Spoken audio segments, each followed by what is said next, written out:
Hello and welcome to Sports Intellect Podcast. Today we'll be going forward and previewing the final of Euro 2020. And for the first time ever, I have with me a full panel. So welcome Michael, Abel, and Anthony. Hello and welcome to the show. Hey. So, Hey guys. Let's just get to the point straight away. The final of Euro 2020, the crescendo of all the excitement is here finally. The Azuris versus the Englishmen. Great final to be played at Wembley. Obviously, it's going to be an exciting one. Both teams coming up with different history and different progression. Um, so, how do you guys see England and Italy size up against each other in the finals? I'll start with you, Abel. um, you know, when you look back into this tournament, nobody expected England to make it to the final. But somewhere or the other, they just started clicking at the right time. And when you look at championship teams and the best teams across the world, it's about peaking at the right time, isn't it?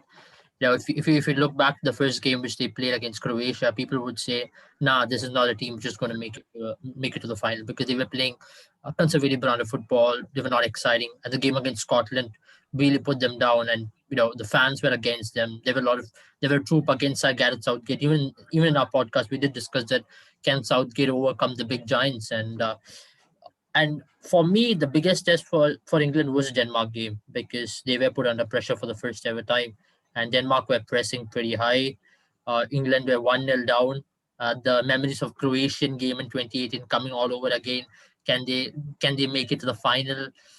Gareth Southgate, being a personal bottle in the semi-final of '96, can he redeem himself? A lot of the pressure, 70,000 watching you, uh, and that's something great to see. English boys stepped up for the first time. I'm seeing them play as a team since Gareth Southgate took over. They're playing as a team, and this team has got some crazy bench strength. If you look at that bench, and you're gonna be like, "Whoa, man! They can field another 11." And same with Italy. You're seeing the two most squads which have immense depth coming up against each other. Italy have been prolific over the last 3 years, not now. 34 games unbeaten, almost going to equal Brazil and Spain's all-time record of 35. So if they equal it, which means they win the Euros. And the only way to do it is probably England not letting them do that. So it's up to Mancini's men versus Southgate's men. I'm excited for this. A befitting final, the best final which we could have expected. Two best teams. I mean, yeah, Over to you, Mike. Yeah, over to you, yeah, Anthony. Yeah, tell me. Go ahead. Go ahead. yeah. Yeah. Okay, that's right. I mean, with England, it's such a right for them. It's what they couldn't do with Lampard and Gerrard. They're gonna do with Calvin Phillips and Declan Rice. It's it's just it's just going to be phenomenal. And these boys are gonna write history, and it's gonna be an exciting match, and it seems all meant to be for England. With almost what 60,000 fans at Wembley supporting for them. It's gonna be perfect for them if they win. And the Italians, yeah. I mean, Chiellini started the mind games already, and it's gonna be a tough game. Let's expect a tough game. That's all I have to say. Over to you, Michael. Yeah, mate. Oh, look, I don't think it's gonna be as tricky as people think it is. I think England's got, like, they've got it to lose. It's not really it's gonna be 50-50. Like, we all know the difference a home crowd can make. They've literally played the entire Euros at home, and even more so if you think about the final at Wembley, it's going to be packed with English fans. And let's be honest, that English team is like, it's filthy. Like, it's sort of the team like you expect from France or something like that. They've got quality in every position. When you're benching Phil Foden, Jack Grealish, like Ben Chilwell, all these like world-class players, when they're on the bench, you've got a serious squad. You've got the Liverpool captain on the bench. You've got a serious squad. And they've got it all to lose. If England doesn't win this tournament, it's it's gonna go down as one of the biggest chokes in football history, because it's not even like should they win it. It's they have to win it. That's where it's at now. That's an interesting point you got out there, Michael. The fans of England have been their 12th match, haven't they? They have always been talked about. Many players have come out forward talking about. There have been a lot of controversies as well. But let's just talk about football here and the final, the semi-final versus Denmark. That was some comeback by the English team. What great, one of the best comebacks. Getting a penalty at the last minute, and then almost bottling it, and to finally enter the final. What a roller coaster it has been. I'll start with you, Michael. How do you think the semi-final really panned out for England? Look, I think that was probably, in my opinion, that's probably the hardest game England had in the whole of the Euros. I would have thought the Germany game was going to be the hardest game, but they knew Germany were a world-class team, and they came prepared for that, and they played arguably their most fluent and best football against Germany.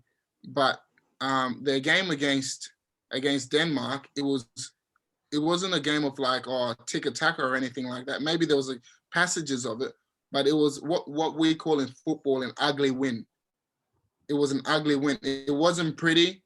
It took like a controversial penalty to win the game, but it was a win, and that's all the tournament's all about. It's all about winning, and they managed to pull that off against a Denmark team that had everybody rooting for them. Like after the Eriksen injury, everybody, the whole world is behind Denmark. They wanted it to be the fairy tale. And England, even though they had a stadium full of English fans, had the rest of the world rooting for Denmark, and they still came out on top. And if they can do that against a Denmark team that were playing with everything they had, I think they can do it against Italy. It shouldn't be two ways about it. It should be pretty straightforward. I'm thinking more like 3-1 scoreline. Abel, what were your highlights from the semi-final against Denmark for England?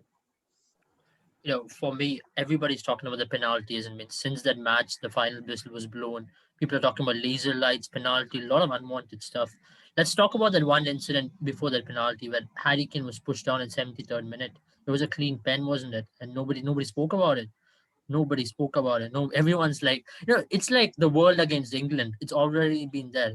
Everyone wants England to lose. I don't know why is that, but let's take a moment and applaud Denmark. What a team they've been. They've been simply prolific. The likes of Simon Kjær, Maile, Brathwaite. I'm quite surprised the way he has performed. And Damsgaard, what a goal did he score in that semi-final?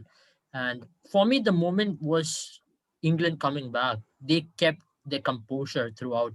The moment they were 1-0 down, they didn't look panicked at all. They started attacking. They created 2 chances within 48 seconds. Sterling missed one, but Schmeichel just saved it. Another one, Bukayo just Kane just splitting through the defense, given to Bukayo, and Bukayo passing it to Sterling and deflected to Kjær and goes in. So once it was 1-1, the pressure was on Denmark. Then they could never press England. In the second half, we saw English team bombing in forward. We saw so many chances being created. 20 attempts, mate. 20 attempts is a lot. And that's like showing that England clearly dominated that game. And probably there could have been, they could have probably scored 2 or 3 goals. But credits to Denmark, Schmeichel, what a player is he?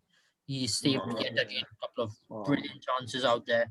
And if not for Schmeichel, it was a 3-1 game for England. And this will definitely give them a lot of confidence going into the final, because Denmark is one of the very few teams who presses really high. For me, the three teams who played this tournament brilliantly by playing pressing football is Denmark, Spain, and Italy. And Denmark is out, Spain is out. Now it's Italy for them. Italy have been playing some really good football as well. So Italy will be a challenge for England for sure. Not going to be easy, but if they can keep the composure like they did against Denmark, they can climb it.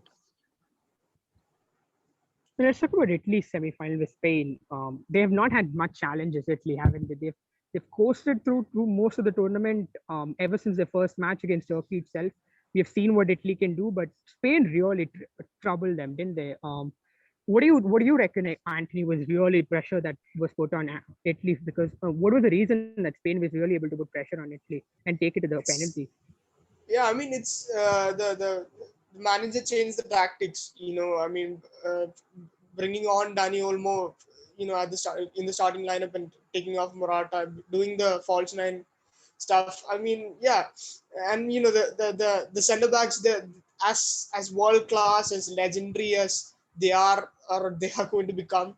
I mean, they didn't play in an era where false nine was the thing they want to deal with. They dealt with classy strikers. That's what they did. I mean, so they expected Morata, and they did not expect Olmo at all. So, and the thing is, the whole team. I mean, Italy is known for smash and grab, defending and taking that one chance where Chiesa took it, and he took the first goal, and what a beautiful goal. I mean, wow, what a bend, man.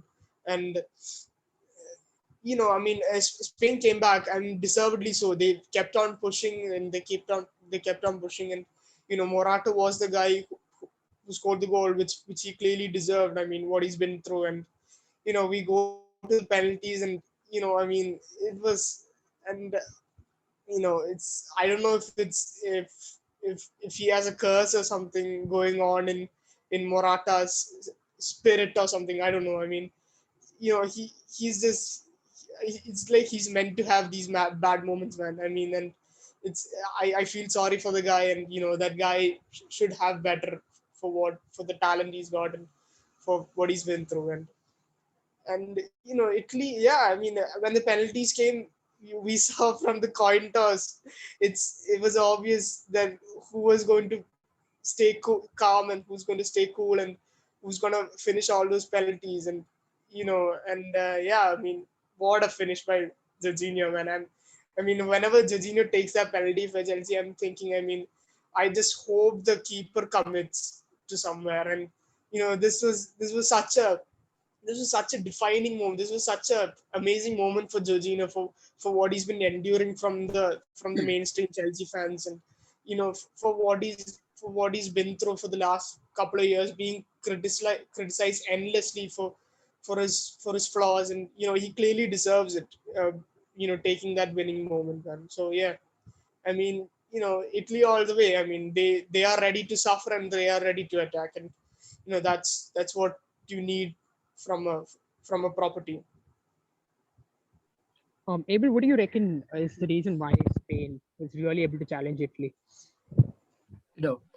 One thing which we saw in that game was that it was end-to-end football initially, and Italy really coming up to terms saying that we cannot press Spain. So it was, the battle was the game, and the battle, the small bunch of battle were won by Spain, because the moment initially when the game started in the first 10 minutes, you saw end-to-end football, one team pressing, the other team pressing back. But in the start of the second half, we saw Mancini come up saying that, okay, we will sit back at this point, saying that we cannot afford to press Spain, because they were changing the tempo of the game pretty well. But we often don't talk about the negative passes, which they call it as the back passes. They were changing wings with switching wings with so much of ease. We saw Busquets coming in and passing back to Laporte. Laporte is a brilliant player with the ball, and Eric Garcia as well. From there on, they're switching it back to the right back. Then from there, they start attacking from the other wings. Got to give credit to players like Pedri, and also Pedri was brilliant that day.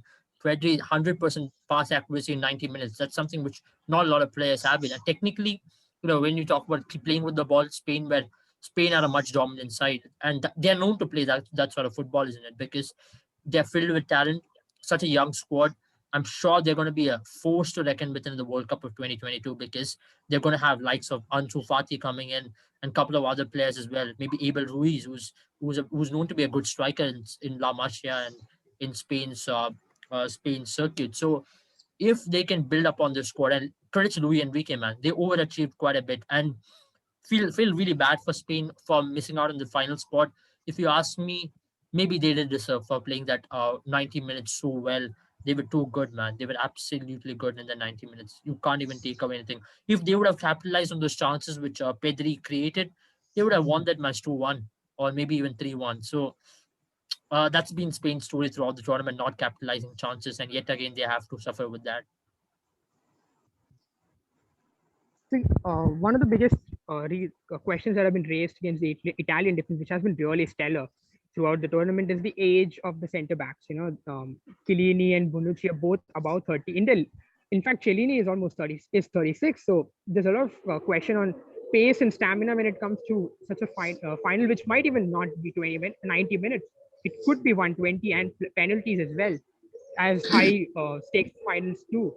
Michael, do you reckon the pace battery of England could really challenge the centre backs definitively?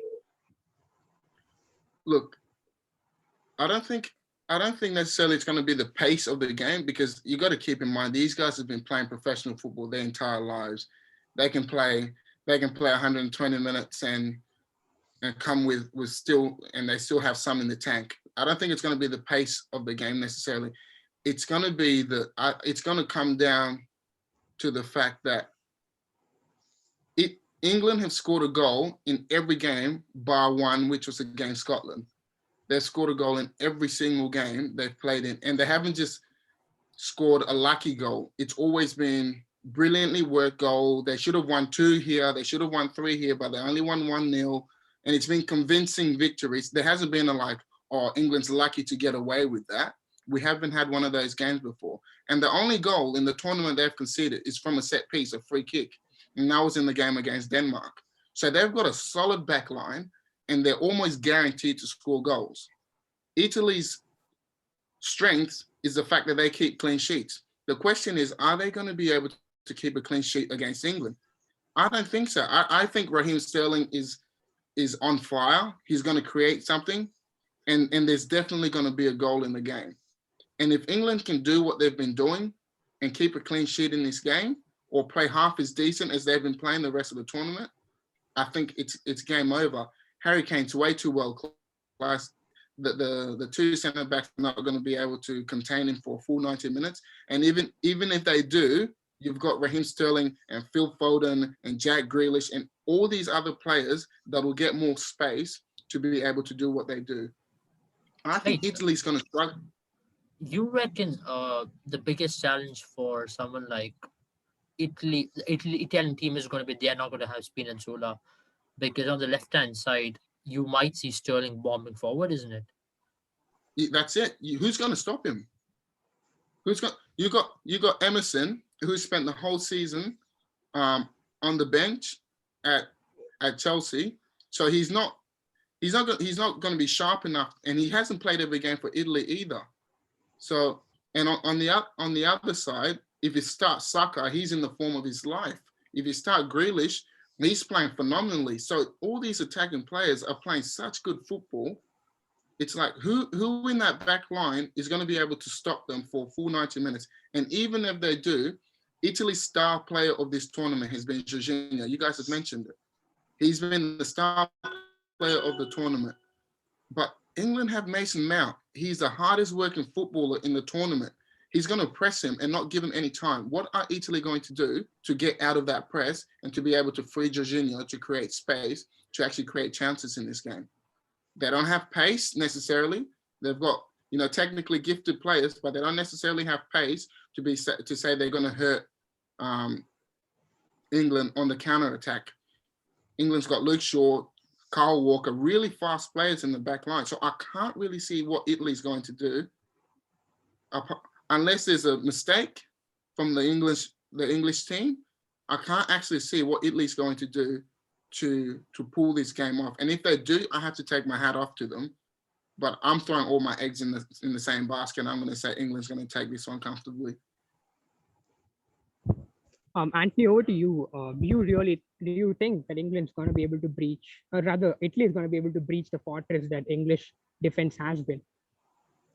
I mean, we never know. I mean, we saw the game against Denmark. I mean, they're the most solid team at the moment right now, England, and one set piece, one moment, it's all you need to change the game. I mean, it's an amazing record what Jordan Pickford has got right now, and he's the last guy I expected to win the Golden Glove, man, and it's and well deserved for him. He should win it this year, and you mentioned about what with of course Raheem Sterling is going to have 20 yards ahead in terms of pace when he comes up against both the centre backs. But these guys, these centre backs, they've been here for like what, 20 years. I mean, these guys are the last of their own kind, and what they make up for is they make up in 20 in the they make up those 20 yards in their head, man, and they calculated it, and they've been doing this for a while. And, I mean, in terms of handling the pace, maybe, but I would say in terms of the physicality of it all. I mean, can they handle England's physicality, their England's ability to keep grinding and keep grinding? I mean, you mentioned Mason Mount there, man. I mean, he's gonna press the living shit out of Jorginho, man. The thing about Jorginho is yeah. I mean, you know, he's improved a lot in terms of his ability to get the move the ball quicker and pass the ball, making those half turns, and he's been doing that. But Mason Mount's, they're both in the same camp, and they both know it. So they've been playing with each other for almost 2 years, and it's gonna be a. I mean, I think Mason Mount's gonna win that battle. In my head, that's how it's gonna pan out, unless Jorginho just shows up to be someone else. And I mean, about England's backline. I mean, Immobile is looking dry, man. He's not, uh, he's not having his. I don't think he's gonna score a goal. I think his goals. He's hung up his goal scoring boots at the moment. Right now, he's gonna probably wear them again when his season starts at Lazio again. But Chiesa has been amazing. Insigne has been amazing, and let's see, are they gonna play the same way they played in the last few games, or are they gonna drop deep, man? Are they gonna maybe do the way how Scotland did? The thing about Scotland in that Scotland game is that they lack the firepower at all. I mean, with K Adams and Lyndon Dykes, you don't expect much to progress in terms of going forward. And Italy do have players in those who has the Chiesa, who has the potential to be world class, and Insigne, who's in the prime of his life. And you know let's uh, let's see. I mean, my heart is for England too, but my head is also calculating, and it seems for England too at the moment. But I mean, the Italians, you can't write them off at all. They're gonna come up with something. Well, there's obviously going to be a big crowd support. Michael's already mentioned that as well. It's going to happen at Wembley. English fans are very passionate. And at the moment, it seems like a lot of the world is against the English fans as well. So, is it going to be a lot of pressure for England, the crowd support, or is it going to really become a 12th man? I'll start with Abel, who definitely wishes he was there at Wembley today to support England. Oh yeah, I mean, I don't know if we are the only podcast who's talking for England, because you go to any podcast except for English channels. I'm talking about every podcast in India, everywhere, everyone's rooting for Italy, and they're blatantly coming against England. All right, they're just not saying that. They're still stuck with that penalty decision. They're still saying this Maybe it one. must be the history, man. Yeah, It it must is. be the history. Yeah, it is a True. history. I I mean, don't know why there you was might be a knowing it. I don't know if it's just because we all support Premier I'm League. talking about the history with the Indians, man. I'm not. I don't know, man. That's really rubbish. I mean, see, I no, would there never was go out and say it's coming home Abel, because I'm an Indian, right? At the end of the day, I am not going to say it's coming home. What doesn't make sense? I And mean, it sounds weird when my Indian friend says that. It's a bit weird, yeah, but you can. it's You say Forza Azzurri, it still makes sense, right? Okay, you're supporting yeah. England. Go three lines. Oh, go Grealish, go Sterling, go so and so, whatever players it is. But if I say it's coming home, they're gonna be like, "Where do you stay?" So let's take that aside. But Wembley in that semi-final, I was watching a laptop, all right, and I could literally feel the atmosphere uh, at my home itself. It was amazing. It was just incredible, lovely to watch that fans, and they are going to be definite 12th man, because no, I think England pulled that win off against Denmark because of them. Because I saw it in Russia, they were 1-0 down and they probably choked it. I know they were not 1-0 down. Once they Croatia equalized, they felt the pressure. But here they had them going because of the crowd support. And English fans, you have to give it to them, man. They keep you going. They bring those chants up, they pushes you, and that's why we saw that. The atmosphere after the match, singing that Sweet Caroline and stuff. Oh man, that was crazy. I really wish I was in Wembley. I really do. What about you, Anthony? Do you really reckon that England, by the way, historically is really good facing off against the world? But keeping the history aside, coming back to football, do you really reckon the Wembley fan base that England really possesses, the passion of England, will really be the deciding factor? I mean, the English fans. I mean, in terms of international football, they've after '66 they've been through a lot. I mean, they've had a lot of depressing moments, and I mean, let's see. I mean, that hand of God moment, the last goal in 2010, and Beckham's red card. And, they've had very unlucky moments, and I mean, they are gonna give it all for their players and for their countrymen. And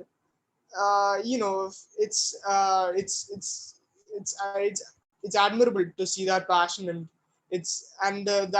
in terms of what the players will they soak up to that pressure. I don't think so. I think they will use that as motivation. And let's just hope when things settle down a bit, let's just hope the England fans keep on cheering them up.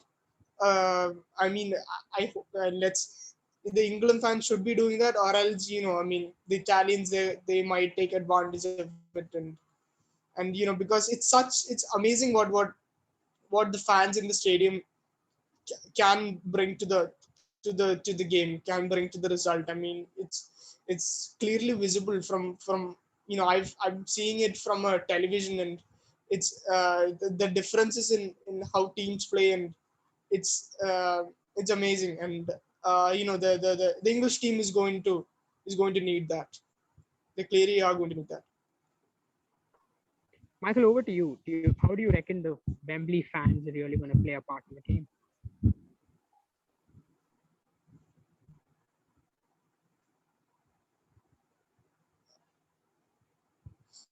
Sorry, mate. Um, you know the saying that says some teams have a 12 man. I feel like England have a 12th man because when you play football, even when I used to play, when you're going through a dip, when the other team is on the rise and they're pressuring you, it's your fans that get you out of the dip. When you hear them chanting and you hear them cheering and all that, it's almost like a reminder, like, we can't lose. We're at home. We've got these guys. We're not just playing for ourselves.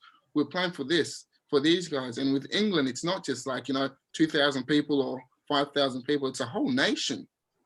Like, it's a whole nation that's been beckoning and begging and waiting and pleading for this to come around. And it's finally here. They're going to play their part because they know how important they are. They're just as important to that game as the players are. So they're going to play their part. And like, it makes you play an extra 10-15% more because these guys are there giving you that support. It gives you that. And that might be the turning point. Like, we saw against Denmark when England went down, there was a split second where the fans kind of like dipped and then they started cheering again. And then all of a sudden it was almost like a second win for England and they started going for it. It was almost like, come on guys, we've got your back. Now show us what you've got. If Italy go 1-0 down, they might have 3,000 people in the fan if they're lucky. But when you've got 60,000 people yelling and cheering you on, it's a big difference, man. It's a big difference. And this tournament, it's England's to lose, man. It's England's to lose. And I think I'm a big supporter for, like, when you've worked for it, you deserve it. And when you see a midfield, you mentioned it before, Anthony. You mentioned the fact that Frank Lampard and Steven Gerrard couldn't do it, but we've got Calvin Phillips and Declan Rice. Like, these guys aren't the best, midfielders in the world, but they have worked their butts off to make sure England stays in this tournament defensively. Harry Maguire, I hated Harry Maguire. I didn't rate him. but he's exceeded all expectation. He's been the center half of the tournament, in my opinion. And you know, these guys are digging deep. If they played like what they've been playing, if Italy plays well and England plays well, England takes it because of the fans. That's what it's going to come down to. And I think those fans have been phenomenal, and it won't stop here. I think they've started a new journey that we're going to see so much more of. Guys, quickly, one word at a time. Your best player of the tournament. I'll start with you, Michael. Raheem Sterling, no doubt. Anthony, what about you? Oh man, it's when Michael said Raheem Sterling, yeah, it made a lot of sense, and I didn't have anyone else in my head going on right now. Yeah, I mean it makes sense. Yeah, I mean Raheem Sterling is the best performer for England, and I mean he's been racking up goals in terms of international football, and he's got a couple of assists. He's clearly been the best guy. So yeah, I mean who's the other guy for Italy? I mean, so Junior, he doesn't have in those numbers, does he? Like he doesn't have the assists and goals. So I would say Raheem Sterling would win the best player of the tournament. I'm a City fan, so I have to be biased, right? So it is Raheem Sterling, no doubt. If for me any other player who could probably challenge him, it could be Insigne or Spinazzola actually. Probably one player who comes into my mind who can probably give him a little bit of a challenge. Or Patrick Schick from Czech Republic was good as well. He was okay. Even Pedri from Spain. Pedri's had a phenomenal tournament. So it'll be between them. But if Raheem Sterling wins it, no doubt, the best player of the tournament, the winning team. So it'll be Raheem Sterling. How many? 3 goals, couple of assists. Gotta be. And yeah, I can't believe, man. I was the guy who was vouching that he shouldn't be in the starting 11. Can't believe he's the best player so far. He was pathetic again in the Champions League final. Teams had him in the pocket, and I was like, oh no. Thing is, I mean, he's isn't even in the starting 11, man. That's the thing. And Kyle Walker, man. I mean, he's clearly the best right back for England. There's no doubt. I mean, what a player, man. He's been amazing throughout the tournament. It's been difficult for us as a podcast. A lot of predictions we've made haven't gone right. This Euros has been very unpredictable. But anyway, thank you guys for joining us. Obviously, the answer of the question that we're waiting for will not be revealed till the players play out the 90 minutes or however much till we get a result. But thank you for joining us. It's going to be a great final, the end of a great tournament itself. Lots of stories, lots of memories, and a lot more to come on the show as well. We're going to be definitely reviewing the final and the results. And obviously, there's Copa America final as well coming up. So a lot on the football side of things. So thank you for joining us. Thank you, everyone. And we hope you had a great time listening on us. Thank you. See you guys. Thanks.